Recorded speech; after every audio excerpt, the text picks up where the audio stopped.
Another time he began to teach by the lake. The crowd that gathered was so large that he got into a boat and sat in it out on the lake, for all the people along the shore at the water's edge.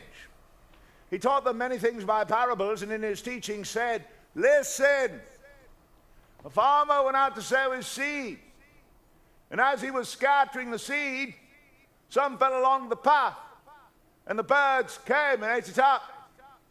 Some fell on rocky places where it did not have much soil, sprang up quickly because the soil was shallow. But when the sun came up, the plants were scorched and withered because they had no root. Others fell among thorns, which grew up and choked the plants so that they did not bear grain. Still others fell on good soil, came up, grew, produced a crop multiplying 30, 60, or even 100 times." Then Jesus said to them, "He who has ears to hear, let him hear." When he was alone, the 12 and the others around him asked him about this parable. He told them, "The secret of the kingdom of God has been given to you. But to those on the outside, everything is said in parables so that they may be ever seeing and never perceiving, and ever hearing but never understanding. Otherwise they might turn and be forgiven." Then Jesus said to them, "Don't you understand this parable?"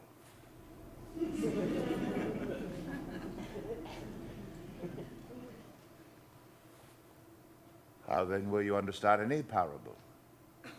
The farmer sows the word. Some people are like seeds sown along the path. As soon as they hear the word, Satan comes and takes away the word sown in them. Others, like seeds sown on rocky places, hear the word and at once receive it with joy. But since they have no root, they last only a short time.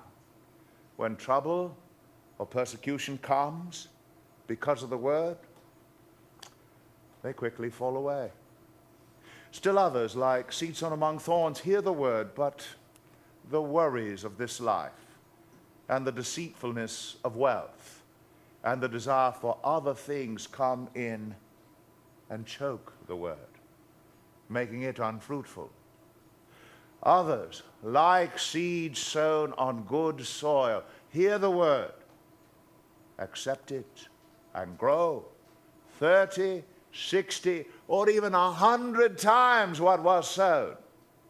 He said to them, "Do you bring in a lamp and put it under a bowl or a bed? Instead, don't you put it on its stand? Whatever's hidden is meant to be disclosed. Whatever's concealed is meant to be brought out into the open. If anyone has ears to hear, let him hear." He continued, "With the measure you use, it will be measured to you.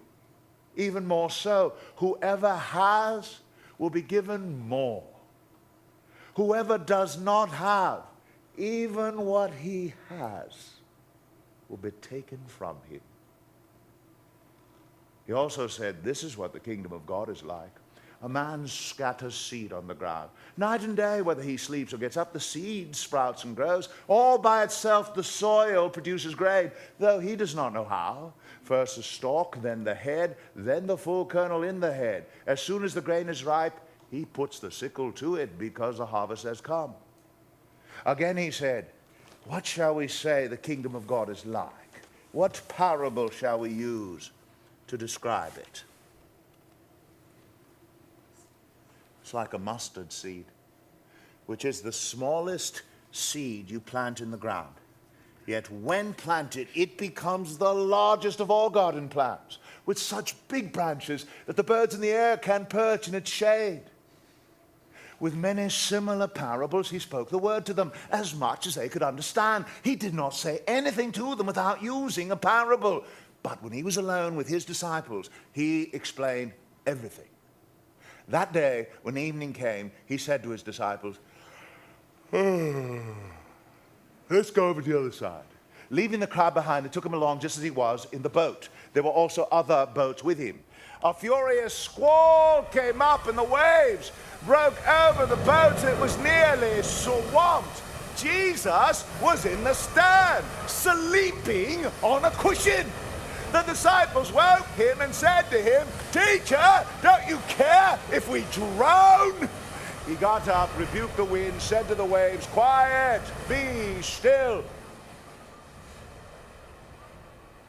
The wind died down, and it was completely calm.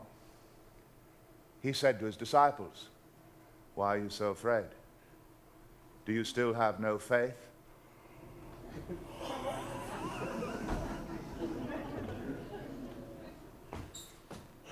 They were terrified and said to each other, "Who is this? Even the wind and the waves obey him."